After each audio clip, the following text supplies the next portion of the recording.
சூரியனுக்கு அப்படின்னு சொல்லும்போது அவர் தான் தலைமை கிரகம். ஸோ அவர் எல்லாருக்குமே ரொம்ப ரொம்ப முக்கியம்.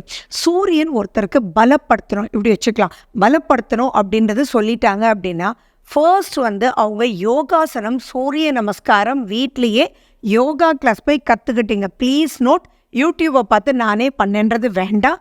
நீங்கள் ஏதாவது ஒரு யோகா டீச்சர்கிட்ட போய் ஒரு 12 days கிளாஸ் எடுத்துகிட்டு கூட நீங்கள் டெய்லி வீட்டில் பண்ணும்போதும், அதுவும் 12 மணிக்குள்ளே பண்ணும்போது ஆட்டோமேட்டிக்காக சூரியனுடைய ஒளிக்கதிர்கள் உங்களுக்கு கிடைக்கிறது பிரம்மாண்டமாக உங்களுக்கு நடக்கும்.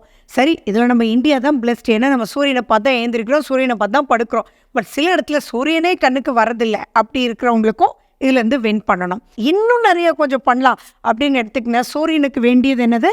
செந்தாமரை, ரோஸ் கலரில் தாமரை இருக்கும் இல்லையா, அந்த தாமரை ஒரு தாமரை வாங்குங்க போதும். அதை அதுக்கு முன்னாடி அந்த விளக்குக்கு முன்னாடி வச்சுட்டு அதை அப்படியே ரசித்து பார்த்துட்டு வாங்க. அந்த ரசித்து பார்க்குறது எப்படி பார்க்கணும் அப்படின்னா, இதை தான் தீப தவம்னு சொல்லியிருப்பாங்க. ஸோ அந்த விளக்கு அப்படியே பாருங்கள். அப்புறம் ஜஸ்ட்டு கண்களை க்ளோஸ் பண்ணிக்கோங்க. தென் அகெயின் பாருங்கள். இதை 3 times பண்ணுங்கள்.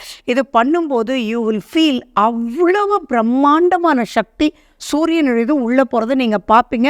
ஸோ இதுதான் சூரியனுக்குண்டான எளிய பரிகாரம், வீட்டிலேயே பண்ணிக்க வேண்டியது.